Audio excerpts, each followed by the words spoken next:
قال سيد الكونين صلى الله عليه وآله وسلم لا يؤمن أحدكم حتى أكون يقال إنه مجنون أو كما قال عليه الصلاة والسلام صدق الله وصدق رسول الله صلی اللہ علیہ وآلہ وسلم غوث اعظم بمنی بے سرو ساما مددے قبلہ دی مددے کعبہ ایمان مددے انتظار کرم تست من عینی را اے خدا جیو خدا بینو خدا دا مددے بگرداب بلا افتاد کشتی ضعیفانو شکستہ را تو کشتی وحق کے خواجہ عثمان ہارون مدد کن مدد کن مدد کن یا معین الدین چشتی۔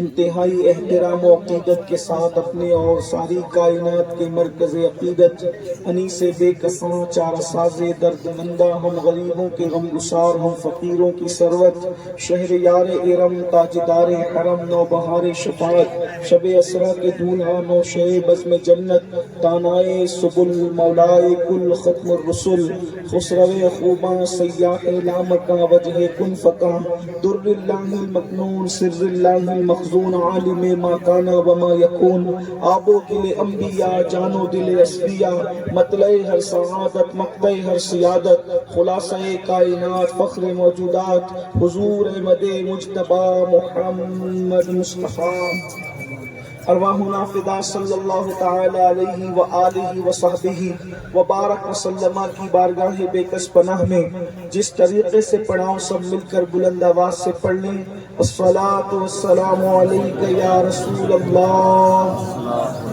الصلاۃ والسلام علیک یا نبی اللہ، الصلاۃ والسلام علیک یا حبیب اللہ وعلى آلك وأصحابك يا نور الله صلی اللہ تعالی علیہ وسلم۔ زمین و زمان تمہارے لیے، مکین و مکان تمہارے لیے، چنین و چنا تمہارے لیے، بنے دو جہاں تمہارے لیے، دہن میں زباں تمہارے لیے، بدن میں ہے جان تمہارے لیے، ہم آئے یہاں تمہارے لیے، اٹھے بھی وہاں تمہارے لیے، جنا میں چمن چمن میں سمن سمن میں فبن فبن میں دلہن فضائیں مہن پہ ایسے منن یہ امن و امان تمہارے لیے، اشارے سے چاند چیر دیا، چھپے ہوئے خود کو پھیر لیا، گئے ہوئے دن کو عصر کیا، یہ تاب و توا تمہارے لیے، یہ مرحمتیں کہ کچی متیں نہ چھوڑی لتیں نہ اپنی گتیں قصور کرے اور ان سے بھرے قصور جنا تمہارے لیے، صبا وہ چلے کہ باغ پھلے وہ پھول کھلے کہ دن ہو پھلے، لوا کے تلے سنا میں کھلے رضا کی زباں تمہارے لیے۔ آج کی یہ خوبصورت سی محفل امام اہل سنت، فخر زمین و زمن، سرمایہ اہل سنن، سیدی آقائی و مولائی ہمارے امام اہل سنت سیدی اعلیٰ حضرت رضی اللہ تبارک و تعالیٰ کے وصال کی تاریخ ہے انگریزی کیلنڈر کے حساب سے، چاند کے اور ہجری کیلنڈر کے حساب سے تو 25 صفر المظفر کو آپ کا عرس ہوتا ہے، لیکن آقائے نعمت حضور سیدی سرکار مفتی اعظم رحمۃ اللہ تعالی علیہ نے امانت اعلیٰ حضرت کو یہ حکم فرمایا کہ بریلی شریف میں تو 25 صفر کو عرس اعلیٰ حضرت ہم مناتے ہیں، لیکن انگریزی کیلنڈر کے حساب سے تم عرس اعلیٰ حضرت مناؤ۔ اور ویسے بھی بریلی اور پیلی بھیت کا تعلق ایسا ہی ہے جیسے چولی کا دامن کے ساتھ تعلق ہوتا ہے، بریلی اور پیلی بھیت کا تعلق ایسا ہے جیسا کہ پھول کو خوشبو سے تعلق ہوتا ہے یا خوشبو کو پھول سے تعلق ہوتا ہے۔ اس کی وجہ یہ ہے کہ اگر بریلی میں امام احمد رضا ہیں تو پیلی بھیت میں ان کے یار اور ان کے عظیم معتمد حضور سیدی محدث صورتی رحمت اللہ موجود ہیں۔ اس وجہ سے اس اعتبار سے بھی یہ سرزمین امام اہل سنت کے تعلق حضور محدث صورتی سے جو تھے وہ جاننے والے اچھی طرح جانتے ہیں۔ اس محفل میں کوئی خطیب اور مقرر آدمی نہیں ہوں، اگر ہوتا بھی تو شاید میرے لیے بولنا مشکل ہوتا، کیونکہ جہاں اتنے بڑے بڑے شموس و اقمار موجود ہوں وہاں میری حیثیت کیا ہے۔ شہزادہ قاری ہمارے رسول موجود ہیں، ان کے جانشین جانشین علامہ منظری صاحب موجود ہیں، علامہ عاشق صاحب موجود ہیں، علامہ مفتی عمران حنفی صاحب موجود ہیں، اور میں سمجھتا ہوں کہ مجھ سے پہلے حضرت علامہ روح الامین صاحب کا خطاب اور بھی کتنے بڑے بڑے لوگ بول چکے ہیں۔ جہاں مقرر پہلے بھی ہوں اور جہاں مقرر بعد میں بھی ہوں تو بیچ میں فقراء کا کام کیا ہے؟ لیکن بہرحال آپ نے مجھے جتنا وقت دیا، جن کے نام میں بھول رہا ہوں ان کی نظر ایک شعر ہے، بلکہ یہاں پر میں تو یہ کہتا ہوں کہ گھوسی بھی موجود علامہ بہاء المصطفیٰ کی شکل میں، یہاں بلگرام بھی موجود علامہ پیر سید اسلم میاں کی شکل میں، یہاں بریلی شریف بھی موجود، مراد آباد بھی موجود، یعنی کہ قاری امانت رسول صاحب نے اپنے شہزادے کی ایسی تربیت کی کہ وہ ہمیشہ غیر متنازع رہے۔ قاری امانت رسول صاحب علیہ رحمہ ہمیشہ غیر متنازع رہے اور سارے سلاسل کے سنیوں کی آنکھوں کی ٹھنڈک بنے رہے، تو آج ان کے جانشین بھی ان کے نقش قدم پہ چلتے ہوئے یہاں انہوں نے سب کو جمع کر لیا ہے۔ تو میں سب کی نظر چار مصرے کرتا ہوں اور اپنی گفتگو کو آگے بڑھاتا ہوں۔ شکار ماہ کے تسخیر آفتاب کروں، کسے میں ترک کروں، کس کا انتخاب کروں، اور یہ بزم میں ہے جام جم نہیں، یہاں کوئی کسی سے کم نہیں۔ تو جو جہاں ہے وہ آفتاب و مہتاب ہے۔ جتنا وقت مجھے دیا گیا ہے، تھوڑے سے وقت میں کچھ معروضات پیش کرنا چاہتا ہوں۔ کوئی تقریر نہیں، کوئی خطاب نہیں، بلکہ مختصر اپنا درد دل۔ امام اہل سنت کا عرس ہے، امانت اعلیٰ حضرت کا عرس ہے، بلکہ کئی آراز جو ہے وہ اس ایک محفل کے اندر جمع ہو گئے ہیں۔ آپ اچھی طرح یاد رکھیے، سنیوں کی کوئی محفل ہو اس میں امام اہل سنت کا ذکر ضرور ہوتا ہے، کسی بھی اعتبار سے ہوتا ہے۔ بلکہ میں تو نے تو سنیوں کی قید لگا دی، غیر سنیوں کی محفل میں بھی جب تک ذکر اعلیٰ حضرت نہیں ہوتا ان کی محفل ختم نہیں ہوتی۔ یعنی امام اہل سنت کو اللہ نے کیسا مقام دیا کہ دوست تو دوست و دشمن بھی یاد کرتے ہیں۔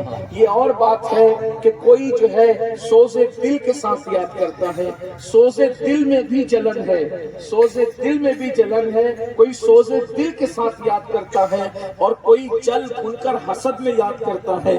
انداز جدا جدا ہے لیکن میرے امام کی یاد تو ہو رہی ہے۔ امام کا سب سے بڑا کارنامہ یہ ہے، آج امام اہل سنت جو کروڑوں دلوں کی دھڑکن بنے ہوئے ہیں، ہر خانقاہ کی آبرو بنے ہوئے ہیں، ہر مدرسے کی آبرو بنے ہوئے ہیں، سب کی آنکھوں کا تارا بنے ہوئے ہیں، اس کی وجہ کیا ہے؟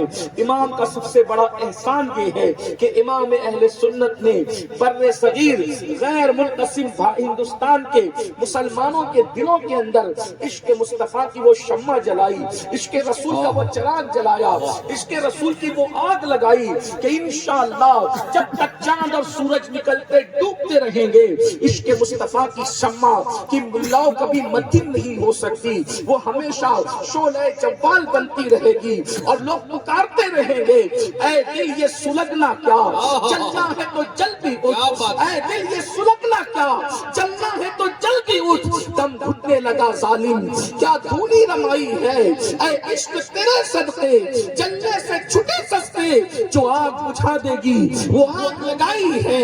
امام نے وہ کام کیا اس لیے کہ وہ بہت بڑے مفکر تھے، جسے دنیا امام احمد رضا کہتی ہے، وہ بہت بڑے مفکر تھے، وہ بہت بڑے مدبر تھے، وہ بہت بڑے دانشور تھے، وہ بہت دور کے آنے والے حالات کو اپنے زمانے میں دیکھ لیا کرتے تھے۔ امام اہل سنت جان رہے تھے عشق مصطفیٰ کی لو کو مدھم کیا جا رہا ہے، عشق مصطفیٰ کی آگ کو سرد کرنے کی کوشش کی جا رہی ہے۔ جو عشق کی آگ غریب نواز نے لگائی تھی، جو عشق کی آگ قطب الدین بختیار کاکی نے لگائی تھی، جو عشق کی آگ نظام ملت والدین خواجہ نظام الدین اولیاء نے لگائی تھی، جو عشق کی آگ بندہ نواز کے سلطنات نے لگائی تھی، جو عشق کی آگ حضرت مخدوم اشرف جہانگیر سمنانی نے لگائی تھی، ان بزرگوں نے جو عشق و محبت کی آگ لگائی تھی اس کو ٹھنڈا کرنے کے لیے کوشش کی جا رہی تھی۔ اور دنیا یہ آخر کرتی کیوں ہے؟ عشق رسول کی آگ کو ٹھنڈا کرنے کی کوشش دنیا کیوں کرتی ہے؟ اس لیے کہ دنیا جانتی ہے مسلمان کو کمزور کرنا ہے تو دولت چھین کر کمزور نہیں کیا جا سکتا، مسلمان کو کمزور کرنا ہے تو ایجوکیشن سے دور کر کے بھی ان کو کمزور نہیں کیا جا سکتا. مسلمان کو اگر کمزور کرنا ہے تو ان کے قیمتی لباس چھین کر بھی ان کو کمزور نہیں کیا جا سکتا. اللہ اکبر. وہ جانتے تھے کہ مسلمان کسی چیز سے کمزور نہیں ہوتا. کب تک؟ جب تک اس کے پاس عشق رسول ہے. اس سے آپ مال چھین لو, اس کا گھر چھین لو, اس کی اولاد چھین لو, اس سے علم چھین لو, اس سے کچھ بھی چھین لو, جب تک اس کے پاس عشق مصطفیٰ ہے تب تک یہ قوم کمزور نہیں ہو سکتی. اس کی وجہ یہ ہے کہ سب سے بڑی قوت کا نام عشق رسول ہے, محبت رسول ہے. جب تک سینوں میں عشق رسول کا چراغ جلتا رہے گا اس وقت تک کہ دنیا تمہیں غلام نہیں بنا سکتی. اس لیے کہ ایک انسان دو کی غلامی کبھی نہیں کر سکتا. دنیا جانتی ہے جب تک یہ مدینے کی سرکار کے غلام رہیں گے یہ کبھی کسی کے غلام نہیں بن سکتے. اس لیے کہ غلام انسان ایک ہی کا ہوتا ہے. اللہ اکبر. اس لیے مصطفیٰ جان رحمت سے دور کرنے کے لیے الگ الگ طور پر ہتھ کنڈے کیے گئے. اور آپ جانتے ہیں سازشیں کیسی تھی؟ بس یہی چیز تھی, کسی بھی طرح سے حضور سے لوگوں کو دور کر دو. امام احمد رضا نے اس کو محسوس کیا. عشق کی آگ بجھا دیں گے, مسلمان کو خاک بنا دیں گے, مسلمان کو کمزور کر دیں گے. اس لیے کہ یہ پاک آکش کے موت سے ڈرتا نہیں ذرا, روح محمد اس کے بدن سے نکال دو. فکر عرب کو دیکھے فرنگی تخجلات, اسلام کو حجاز و یمن سے نکال دو. نکال دو ان کے سینے سے محبت رسول, نکال دو ان کے سینے سے عشق رسول. امام احمد رضا نے جب محسوس کیا یہ تحریک چل رہی ہے تو امام احمد رضا نے اللہ اکبر لوگوں کے سینے میں جو محبت رسول پیدا کی ہے. امام احمد رضا کا سب سے بڑا کارنامہ یہ ہے, انفیلڈ کوئی ہو, گفتگو کوئی ہو, اس پہ وہ ذکر مصطفیٰ چھیڑتے ہیں. تخجلات میں ذکر مصطفیٰ, تصورات میں ذکر مصطفیٰ, غزل ہے تو ذکر مصطفیٰ, نعت ہے تو ذکر مصطفیٰ, فتویٰ ہے تو ذکر مصطفیٰ, فتویٰ ہے تو ذکر مصطفیٰ, اٹھ رہے ہیں تو ذکر مصطفیٰ, بیٹھ رہے ہیں تو ذکر مصطفیٰ. ذکر مصطفیٰ انہوں نے اتنا کیا کہ لوگوں کے سینے عشق مصطفیٰ سے لبریز ہو گئے. اس کی ایک مثال تو دیکھیں, اور ذکر بھی کیا تو کیسے ندرت بھرے انداز میں کیا. اللہ اکبر. حضور کے عشق کے وہ گل بوٹے لوگوں کے دل و دماغ کے اندر پیدا کر دیے کہ رہتی دنیا تک کے اس کے نقوش موجود رہیں گے. میرے امام کو حضرت عیسیٰ کا جب ذکر یاد آتا ہے تو حضرت عیسیٰ کو یاد کرتے ہوئے وہ اپنے محبوب کی ہی بڑائی بیان کرتے ہیں اور پھر کہتے ہیں اب انداز دیکھیں میرے امام کا, پڑھا لکھا مجمع ہے, میں معلومات میں اضافہ نہیں کر سکتا بلکہ میں بھی امام اہل سنت کے مشن کو کچھ آگے بڑھانے کی سعادت حاصل کر سکتا ہوں. اور کیا میرے امام کا انداز دیکھیں, کہتے ہیں ہے لبے عیسیٰ سے جاں بخشی نرالی ہاتھ میں, ہے لبے عیسیٰ سے جاں بخشی نرالی ہاتھ میں, سنگ نیزے کٹ پڑتے ہیں شیری مقالی ہاتھ میں, سنگ نیزے پاتے ہیں شیری مقالی ہاتھ میں. عیسیٰ علیہ السلام کا ذکر آتا ہے تو لوگ کہتے ہیں وہ مسیحا تھے, بے شک مسیحا تھے, مگر قربان جائیں حضرت عیسیٰ مسیحا ہے اور مصطفیٰ جان رحمت کو اللہ نے جان مسیحا بنایا ہے. اللہ اکبر. اور کس شان کے جان مسیحا ہے؟ کہتے ہیں ہے لبے عیسیٰ سے جان بخشی نرالی ہاتھ میں. حضرت عیسیٰ کے لبوں میں جو طاقت تھی اس سے بڑی طاقت اللہ نے مصطفیٰ جان رحمت کے ہاتھوں میں. کس شان سے؟ میں پیلی بھیت والے ارجن نواز سے آنے والوں کو ہر دو جملوں پہ نہیں کہہ سکتا کہ بولو سبحان اللہ. میری فیلڈ یہ نہیں نہ میری عادت ہے. میں تو آپ کے عشق پہ چھوڑتا ہوں کہ آپ یار کا ذکر سن کر چپ رہتے ہیں یا بولتے ہیں.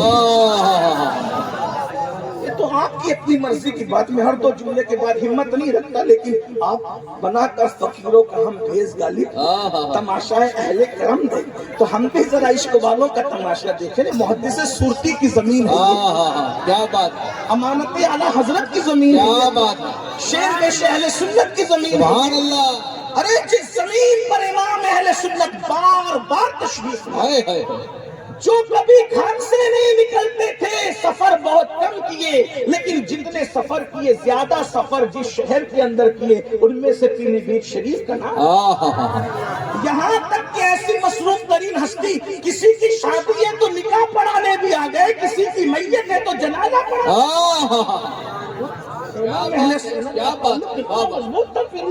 شریف سے اللہ اکبر، اندازہ فرمائے۔ اور پیلی بھیت وہ شہر ہے کہ مفتی اعظم جیسا اپنے زمانے کا متقی اعظم اپنی نماز کی امامت کے لیے جس کا انتخاب کرتا ہے وہ اسی پیلی بھیت کا ہے جسے دنیا امانت اعلیٰ۔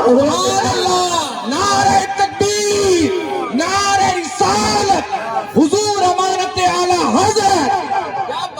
آپ کو تھوڑی توجہ رکھنی چاہیے، میں بہت دیر تک نہیں بولوں گا، جتنا وقت دیا گیا میں اسی میں گفتگو کروں گا، لیکن آپ سب کی توجہ چاہتا ہوں۔ حضرت عیسیٰ کے لبوں میں جو طاقت ہے اس سے زیادہ طاقت مصطفیٰ جان رحمت کے ہاتھوں میں ہے، لیکن کس شان کی؟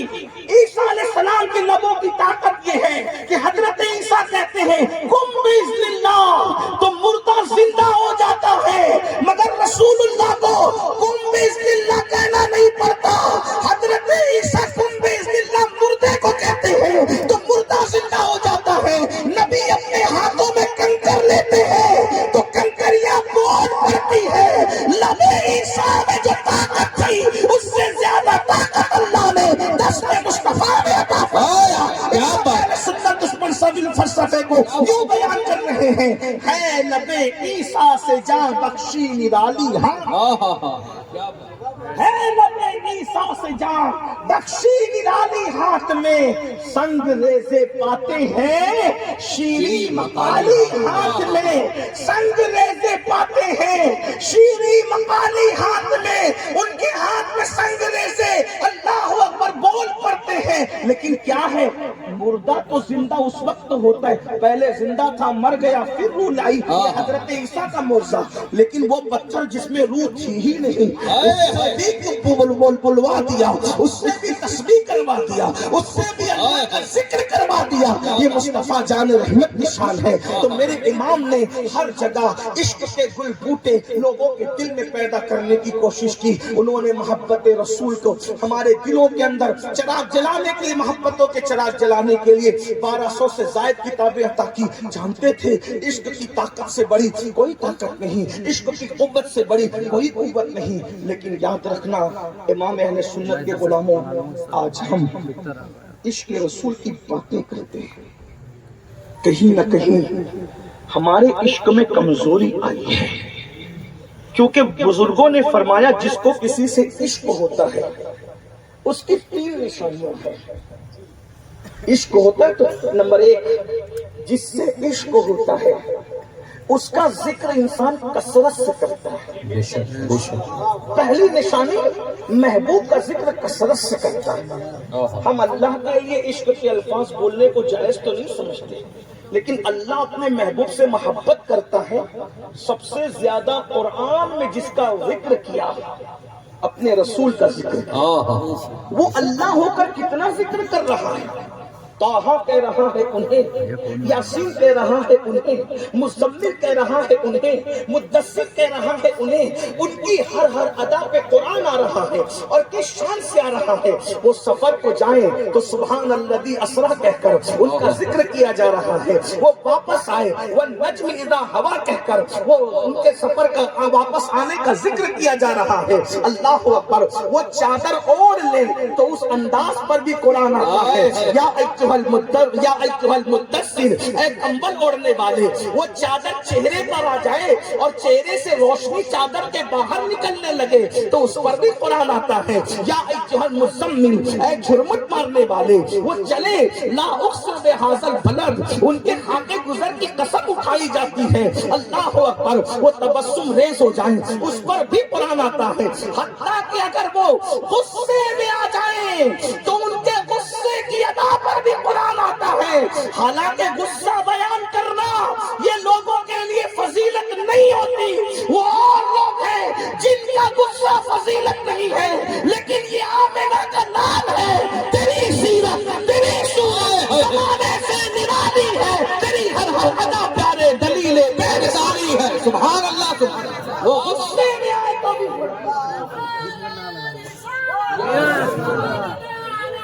زندہ باد. واہ واہ واہ.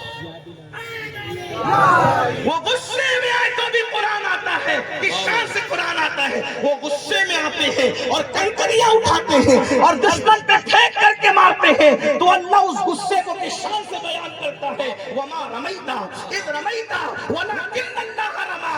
اے پیارے، کنکریاں پھینکنا تیرا نہیں تھا، وہ ہاتھ تو تیرے تھے اور پھینکنا تیرے خدا کی طرف. جس کے غصے کو بھی قرآن یوں بیان کرے. اندازہ فرمائے تو محبوب کا ذکر کثرت سے کرتے کیا جاتا ہے. کیا ہم لوگ حضور کا ذکر کثرت سے کرتے ہیں؟ ایک سوال ہے. ہزاروں کی تعداد میں یہاں موجود ہو، کتنے لوگ ہیں جو اپنے آقا کا ذکر کثرت سے کرتے ہیں؟ بڑی معذرت کے ساتھ، اگر حضور کا ذکر کثرت سے کرتے تو ہماری محفلوں میں غیبت کیوں ہوتی؟ یہ قوم غیبت کی لعنت میں اسی لیے پڑی کہ زبان پہ ذکر مصطفیٰ جان رحمت نہیں ہو. ورنہ اپنے یار جیسا کس کا یار تھا؟ اپنے محبوب جیسا کس کا محبوب تھا؟ اپنے قائد جیسا کس کا قائد تھا؟ ہم تو لوگوں کو چیلنج کرتے ہیں کہ جب ہم یہ بتاتے ہیں کہ ہمارے قائد سے بڑا خوبصورت قائد کسی کے پاس نہیں تو ہماری چھاتی 56 کی رہی 63 کی ہو جاتی ہے کسی کے پاس تو لاؤ نا. ارے تمہارے قائد اگر سو کر کے اٹھے تو منہ میں بدبو آتی ہے، ان کے بال بکھر جاتے ہیں، آنکھوں میں کیچڑ آ جاتا ہے، چہرے پہ نیند کے آثار آ جاتے ہیں. لیکن ہمارا قائد، مومنوں کا قائد اگر سوتے ہیں تو چہرے پہ نیند کا اثر ظاہر نہیں ہوتا، بلکہ ایسا لگتا ہے ابھی ابھی ان کی آنکھوں میں کسی نے سرما ڈالا ہو اور ان کے سر میں کسی نے تیل لگایا ہو اور ان کی زلفوں کو کسی نے سنوارا ہو. اللہ اکبر. ان کے کپڑے کبھی میلے نہیں ہوئے، ان کے بدن پہ کبھی مکھی نہیں بیٹھی، ان کے پسینے سے مشک کی خوشبو آتی تھی. اللہ اکبر. اور کس شان سے آتی تھی. بریلی کا کلندر اس کو یوں بیان کرتا ہے، واللہ جو مل جائے میرے گل کا پسینہ، واللہ جو مل جائے میرے گل کا پسینہ. مل جائے نہیں کہا، کیا کہا؟ مل جائے. ملنے اور ملنے میں فرق ہے. کہتے مل جائے میرے گل کا پسینہ، مانگے نہ کبھی عطر نہ پھر جائے دلہن پھول. اگر مل جاتا ہے تو دلہن عطر سے بے نیاز ہو جاتی ہے، اور اگر مل جاتا ہے تو اس کی نسلیں بھی مر جاتی ہیں. کیا بات ہے. ایسا قائد ہے کسی کے پاس، ایسا قائد ہے کسی کے پاس، لیکن اس کا ذکر چھوڑ کے کس کا ذکر کرتے ہیں؟ دل میں ان کو رکھنے کی بجائے لوگوں کے لیے حسد لے کے بیٹھے. اپنے دلوں کو چیک کرو. اپنے بھائیوں سے حسد ہے، اپنی بہنوں سے حسد ہے، اپنے پڑوسیوں سے حسد ہے. اگر دل میں یار بستا تو دل میں کسی کے لیے حسد کیوں آتا؟ حضور غوث پاک اپنے خطبات میں فرماتے ہیں، غوث پاک کے کچھ خطبات ایسے ہیں جو صرف نوجوانوں کے لیے آپ نے بیان فرمایا اے جوان، سینے میں ایک ہی دل ہوتا ہے، 2 دل تو نہیں ہوتے. یا تو کسی دل میں حسد ہوگا یا تو کسی دل میں محبوب ہوگا. جس دل میں محبوب ہوگا اس میں حسد نہیں ہوگا، اور جس میں حسد ہوگا اس میں محبوب نہیں ہوگا. چیک کرو نا، جب حسد ہے تو محبوب کہاں، اور جب محبوب ہے تو پھر حسد نہیں ہے. حسد میں نہیں مر رہے ہو، تکبر میں نہیں مر رہے ہو، انانیت میں نہیں مر رہے ہو. غوث پاک فرماتے ہیں ہر گناہ انسان کو فاسق بناتا ہے اور تکبر انسان کو کافر بناتا ہے. واستكبر وكان من الكافرين. تکبر کیا اور کافروں میں سے ہو گئے. میرے بھائی، حضور کا ذکر کثرت سے کرو. اس کا ایک طریقہ بتاتا ہوں. مجھے پتا ہے آپ برا نہیں مانیں گے، اور اگر مان گئے تو میرا کچھ بگڑتا بھی نہیں. پہلے ایسا ہوتا تھا، ختنہ کی محفل ہوتی تھی تو ذکر رسول کی محفل سجتی تھی. ابا کی موت ہوتی تھی تو سون کی محفل میں اللہ کے رسول کی میلاد ہوتی تھی، حضور کا ذکر ہوتا تھا. 10ویں کی محفل تھی تو حضور کے ذکر کی محفل، 40ویں کی محفل حضور کے ذکر کی محفل. کسی بھی بزرگ کا عرس ہو، ذکر رسول اللہ کا ہوتا تھا. امام اہل سنت سیدی اعلیٰ حضرت کے بارے میں مجھے پتا چلا کہ آپ جلدی خطاب نہیں کرتے. اپنے پیر و مرشد کے عرس میں خطاب کیا تو سرور القلوب ان کے والد کی لکھی ہوئی پوری کتاب 6 گھنٹے میں پڑھ کے سنا دی. یعنی عرس پیر کا ہے اور ذکر نبی کا ہو رہا ہے. کیونکہ جانتے تھے نا اگر کسی ایک کا ذکر کریں گے تو سب کے ذکر چھوٹ جائیں گے، لیکن اگر نبی کا ذکر کریں گے تو سب کی نسبتیں مصطفیٰ میں فنا. آج ہم سب کا ذکر کر رہے ہیں، حضور کا نہیں کر رہے ہیں. ہر مرید چاہتا ہے میں کسی پیر کو واللہ اللہ شہید و بصیر ہے، کسی پیر کو ٹارگٹ کرنے نہیں آیا، لیکن ہر مرید چاہتا ہے میرے پیر کی کرامت بیان ہو. ظہور پذیر ہے تو بھی بیان ہو، نہ ظہور پذیر ہو تو بھی بیان ہو. گڑھ کے بیان کر دو. اسی لیے بیچارے ناظم لوگ بھی ڈرے سہمے رہتے ہیں. اگر آئندہ سال جلسے میں آنا ہے تو ہر پیر کو ہمیں ولی کتب ثابت کر کے جانا ہے. ہر مقرر اللہ ماشاءاللہ ڈرے سہمے رہتے ہیں. اگر آئندہ سال کی تاریخ دینی ہے تو اس کو ولی کتب، چاہے وہ قرضہ لے کے پھانک گیا ہو، چاہے وہ لڑکیوں کو پاپ کی نظر ڈالتا ہو، چاہے وہ لڑکیوں سے پیر دبواتا ہو، اس کو ولی ثابت کرنا ہوگا کیونکہ صاحب عرس ہے. میں پوچھتا ہوں کتنا اچھا ہوتا کہ ایسے لوگوں کا ذکر کرنے کی بجائے محبوب کا ذکر کرتے تو آپ کو ثواب نہ ملتا، آپ کو اجر نہ ملتا. آپ خود دیکھیں امام احمد رضا محدث بریلی رحمت اللہ علیہ کی فکر کیا ہے. ہو سکتا ہے میری فکر سے آپ اختلاف بھی کریں، حق ہے، کیونکہ ہماری فکر حتمی نہیں، حرف آخر نہیں.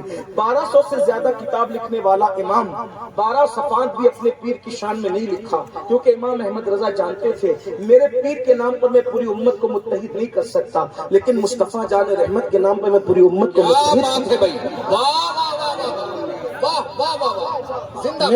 میرا پیر میرے لیے محترم ہے، دوسروں کے لیے محترم ہونا کوئی ضروری نہیں ہے. لیکن امام اہل سنت نے کتنا حضور کا ذکر کیا، کس شان سے حضور کا ذکر کیا. اللہ اکبر. ہر وقت حضور کا ذکر. گھر میں میت ہو رہی ہے تو حضور کا ذکر، شادیاں ہو رہی ہے تو حضور کا ذکر، اٹھ رہے تو حضور کا ذکر، بیٹھ رہے تو آخر جب ہم مسلک اعلیٰ حضرت کا نعرہ لگاتے ہیں اور فکر رضا کے ہم ترجمان بنتے ہیں تو ہم حضور کا ذکر کیوں نہیں کرتے. وہ تو یوں کہتے ہیں بیٹھتے اٹھتے مدد کے واسطے یا رسول اللہ کی کثرت کیجیے، شرک ٹھہرے جس میں تعظیم حبیب، اس برے مذہب پہ لعنت کیجیے. میں یہ نہیں کہہ رہا ہوں کہ دوسرے بزرگوں کا ذکر نہ کرو، میں یہ کہہ رہا ہوں کثرت سے رسول اللہ کا ذکر کرو. دنیا میں احترام کے قابل ہیں جتنے لوگ، میں سب کو مانتا ہوں، مگر مصطفیٰ کے بعد حضور کا ذکر کثرت سے کرو نا. یہی تو غریب نواز نے کیا، یہی تو غوث پاک نے کیا، یہی تو اعلیٰ حضرت نے کیا، یہی تو مفتی اعظم نے کیا، یہی تو حجت الاسلام نے کیا، یہی تو ہمارے سارے بزرگوں نے کیا. بزرگوں کی روش سے ہٹ گئے، اپنے باپ داداؤں کو لے کر کے بیٹھ گئے. اس لیے اب حالات یہ ہو گئے تمہارے بچوں کو رسول اللہ کے شہزادوں کے نام نہیں پتا، تمہاری بچیوں کو رسول اللہ کی شہزادیوں کے نام نہیں پتا. ہیرو اور اداکارہ کے نام تو پتا ہے مگر تمہارے بچوں کو نبی کے گھرانے کے نام نہیں پتا. پوچھ لو نا ان سے جو رات کے 3 بجے تک جلسوں میں بیٹھتے ہیں، بتاؤ عشرہ مبشرہ کسے کہتے ہیں اور ان کے نام کیا ہے. امہات المومنین کتنی ہے، ان کے نام کیا ہے. 1500 سال رسول اللہ کی ولادت کو ہو گئے، ابھی تک 10 جنتی صحابہ کے نام بھی ہم اپنی قوم کو یاد نہ کرا سکے. یہ المیہ نہیں ہے تو کیا ہے. اور پھر وہ قوم میرے کے عاشق ہے، نبی کے نام پہ جان دے دیں گے. نبی کے یاروں کے بارے میں نہیں پتا، نبی کے پیاروں کے بارے میں نہیں پتا، نبی کے گھر کے بارے میں نہیں پتا، نبی کے گھر والوں کے بارے میں نہیں پتا، نبی پر جان دینے والوں کے بارے میں نہیں پتا. میرے عزیز ہم کتنا دور ہیں اپنے رسول سے.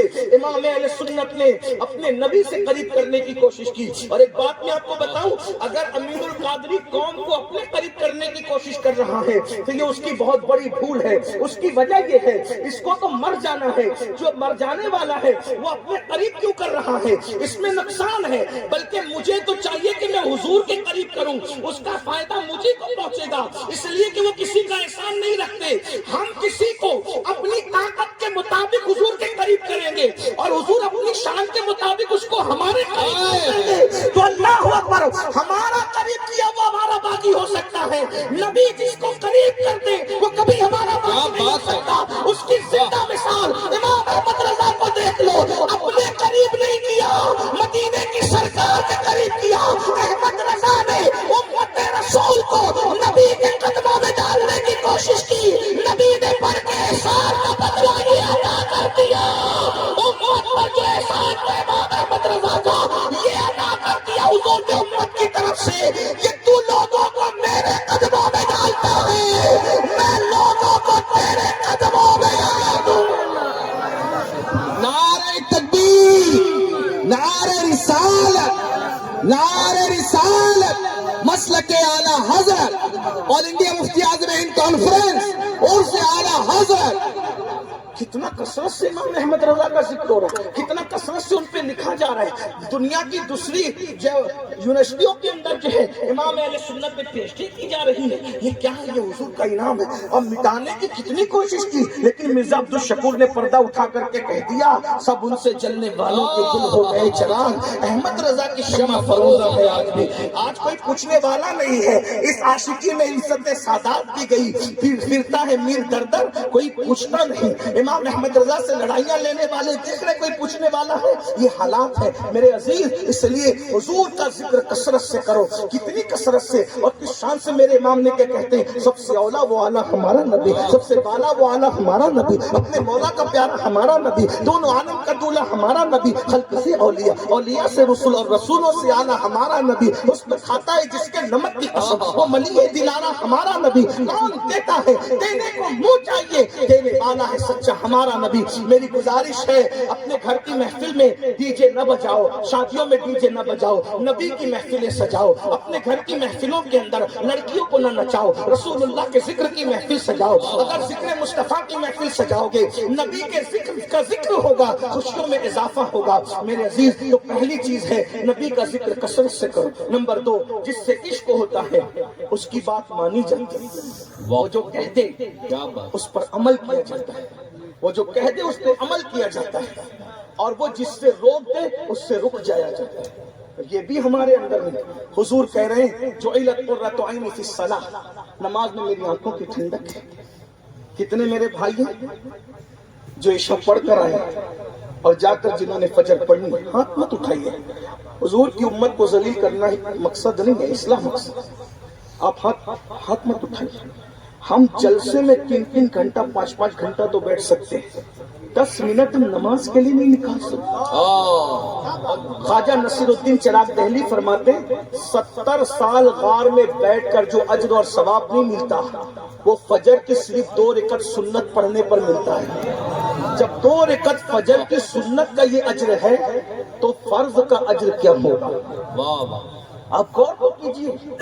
مگر ہم سوچ رہے ہیں ارے نماز پڑھنے سے کیا ہوتے ہیں, مولوی مولانا کہتے ہیں نماز کی بات کرتے ہیں. اور کچھ لوگ تو ایسے ہیں کہ وہ نماز کا مذاق بھی اڑاتے ہیں. علماء سے پوچھیے جو نماز کا مذاق اڑاتے ہیں ان کو وہ کس زمرے میں ہے. اللہ کے رسول تو یہاں تک فرماتے ہیں جس کی نماز نہیں اس کا کوئی دین نہیں. اللہ کے رسول فرماتے ہیں. اللہ کے رسول علیہ السلام نے بے نمازیوں کے بارے میں سیدنا ابو ہریرہ سے کہا. فقی ابو اللہ سمرقندی اپنی کتاب میں لکھتے ہیں اے ابو ہریرہ بے نمازیوں کے ساتھ نہ بیٹھا کرو, کیونکہ بے نمازی جہاں بیٹھتا ہے اس پر اللہ کی لعنت برستی ہے. بے نمازی جہاں بیٹھتا ہے اس پر اللہ کی لعنت, جس پر اللہ کی لعنت برسے اس کی روزی میں برکت کیسے ہو سکتی ہے؟ جس پہ اللہ کی لعنت برسے اس کے دل کو سکون کیسے مل سکتا ہے؟ جس پر اللہ کی لعنت. آپ کیا کہتے ہو مولانا مجھ پہ کسی نے کچھ کر دیا؟ ایک سچی بات کہوں, کسی نے کچھ نہیں کیا, ہم نے اپنے آپ کی بگاڑ دی. کیونکہ جب اللہ لعنت کر رہا ہے, اللہ تم جس قوم پہ اللہ لعنت کرے, پورے قرآن میں 700 مرتبہ اللہ نے نماز کا حکم دیا ہے, 700 مرتبہ کم و بیش. ہم تو جلسے میں جاتے ہیں تو دکھ ہوتا ہے. جلسے والوں کی برائی نہیں, یہ جلسے کی بات نہیں کر رہا ہوں, عام جو جلسے ہوتے ہیں, جلسے والے جب لینے آتے ہیں نماز کا وقت ہوتا ہے تو اتنے ادب سے مصلی بچھاتے ہیں اور سب ہاتھ باندھ کے پیچھے کھڑے رہتے ہیں. ہزاروں جلسے ایک پڑھنے میں اور ایک سجدہ ایک پڑھنے. آپ قاری امانت رسول کے ماننے والے لوگ ہو, آپ مفتی اعظم کے ماننے والے. مفتی اعظم نے ٹرین چھوڑی, مفتی اعظمین نے ٹرین چھوڑی, نماز نہیں چھوڑی. حضور مفتی اعظم نے جلسوں میں شرکت چھوڑی, نماز نہیں چھوڑی. آپ کیا سمجھ رہے ہو بھائی؟ اللہ کے رسول صلی اللہ علیہ وآلہ وسلم فرماتے جو جان بوجھ کے نماز چھوڑ دے قیامت کے دن اس کے ساتھ میرا کوئی وعدہ نہیں ہے, وہ میرے ذمے سے باہر ہے. میں محمد ایسے لوگوں سے بیزار ہوں. آپ کیا سمجھ رہے ہو؟ نماز چھوڑ کر کے حضور آپ سے بیزار ہیں. جس سے حضور بیزار ہے اس سے اعلیٰ حضرت کیسے راضی ہے؟ مجھے یہ سمجھایا جائے. جس سے حضور بیزار ہے اس سے غوث اعظم کیسے راضی ہے مجھے بتایا جائے. جس سے حضور بیزار ہے اس سے غریب نواز کیسے راضی ہے بتایا جائے. اللہ کے بندو، جس سے حضور بیزار ہے اس سے اللہ ناراض ہو جاتا ہے. یہ تو حضور کے غلام ہے، میں نے جن کا ذکر کیا. ان کے ناراض ہونے سے ان کا خدا ناراض ہوتا ہے. اور ہم عشق مصطفیٰ کا دعویٰ کرتے ہیں. جو اپنے نبی کی دنیا کیا مذاق اڑاتی ہوگی کمروں میں بیٹھ کر.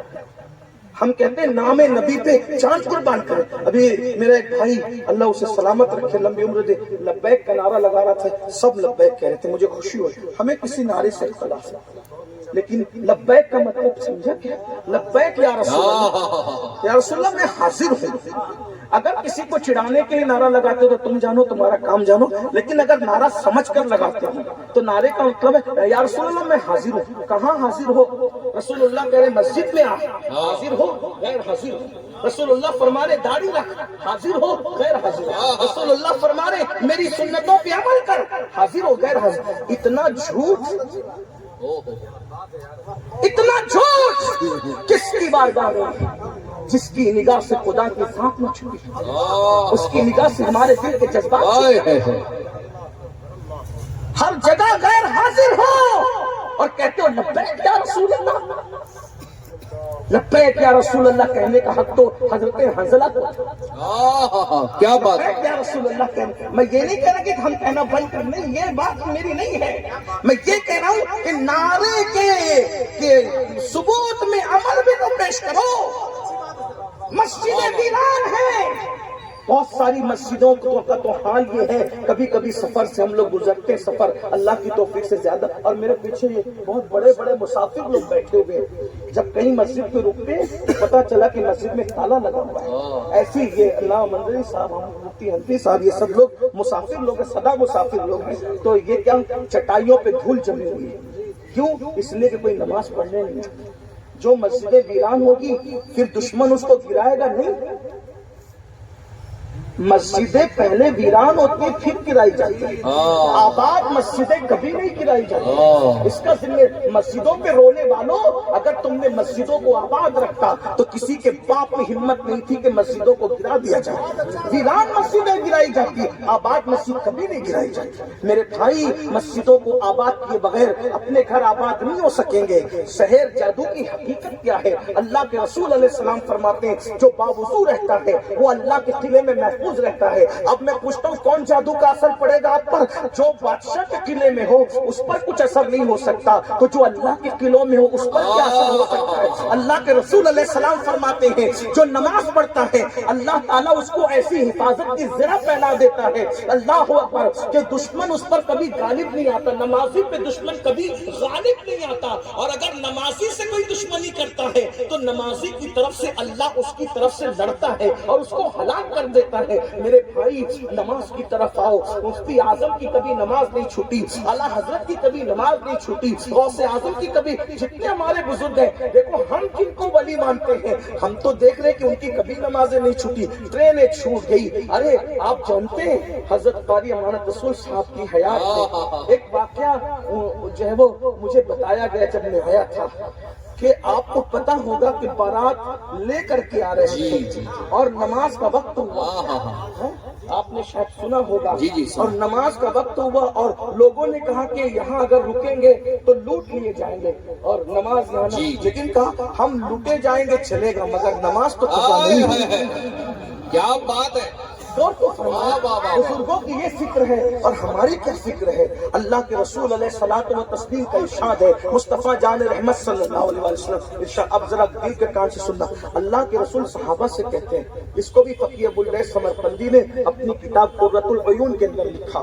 کیا لکھا؟ دھیان سے سننا. میں جلدی اب میرے ٹائم پر بات پوری کروں گا انشاءاللہ. آپ دھیان دیجیے، توجہ فرمائیں کہ بس میرا وقت اب 10 سے 15 منٹ ہی بچا ہے. وہ جو ٹائم دیا میں اسی پہ ختم کر لوں گا. توجہ فرمائیں میں، کیونکہ میرے بعد بھی مجھ سے بہت بڑے بڑے لوگ بولنے والے موجود ہیں. لیکن آقا علیہ السلام فرماتے، حضور فرماتے صلی اللہ علیہ وسلم کہ اے میرے صحابہ تم دعا کرو اللہ سے توجہ کرنا، پوری تقریر یاد رہے نہ رہے، یہ حدیث یاد رکھنا، دل پہ لکھنا۔ آقا فرماتے ہیں یہ جو طلبہ مدرسے کے ہیں، میں ان سے بھی گزارش، حالانکہ میں کوئی نصیحت کے لائق آدمی نہیں ہوں، لیکن بس میں اپنی آخرت کے لیے ان کو مشورہ دے رہا ہوں کہ نماز مت چھوڑو، اس لیے کہ نماز چھوڑ کر آپ اپنا ایمان قیامت کے دن اللہ کی بارگاہ میں شاید ثابت نہیں کر سکو گے۔ اس کی وجہ بتاؤں کہ بے نمازی پر کفر کا فتویٰ فاروق اعظم نے دیا ہے، عبداللہ ابن مسعود نے دیا ہے، 100 سے زیادہ صحابہ نے کفر کا فتویٰ دیا ہے۔ اگرچہ ہم حنفی المسلک ہونے کی وجہ سے اس کی تعویل کرتے ہیں، ہم بے نمازی کو ڈائریکٹ کافر نہیں مانتے، اور میں خود بھی، کیونکہ میں تو مقلد ہوں اور عوام میں سے ہوں، میں اپنی رائے کیا پیش کروں؟ جو میرے بزرگوں کا حکم ہے وہی میری بات ہے۔ ہم بے نمازی کو ڈائریکٹ کافر نہیں کہتے، لیکن 100 سے زیادہ صحابہ نے فتویٰ دیا ہے کہ بے نمازی کافر ہے۔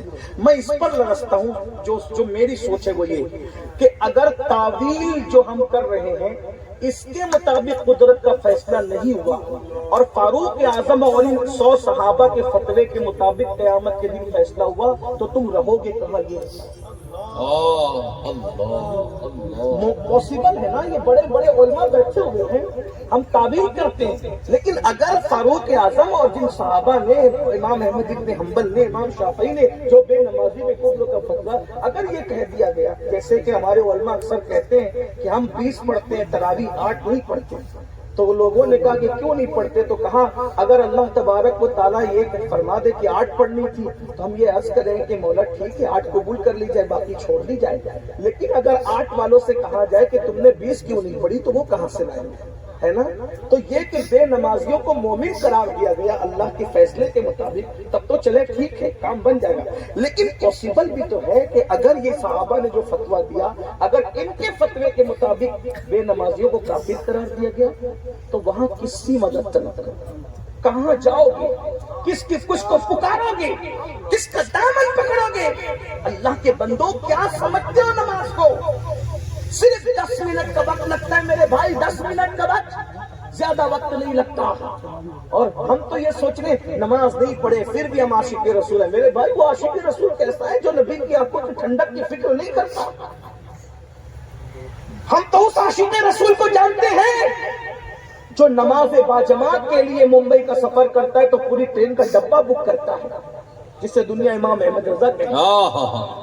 اس سفر میں بھی میں نے اکیلے نماز پڑھنا ہے، اکیلے نہیں پڑھنا، پورا ٹرین کا ڈبہ اس لیے بک کرنا ہے کہ میں چند لوگوں کو ساتھ لے کر سفر کروں تاکہ نماز باجماعت ادا ہو سکے۔ صرف نماز نہیں بلکہ جماعت ادا ہو رہی ہے اس امام کے ماننے۔ اسی لیے تو ساری بد مذہب تنظیمیں امام احمد رضا کو ہر گالی دے چکی، مگر بد عملی کا الزام بد مذہب ہونے کے باوجود بھی امام احمد رضا پر کوئی لگا نہ سکا۔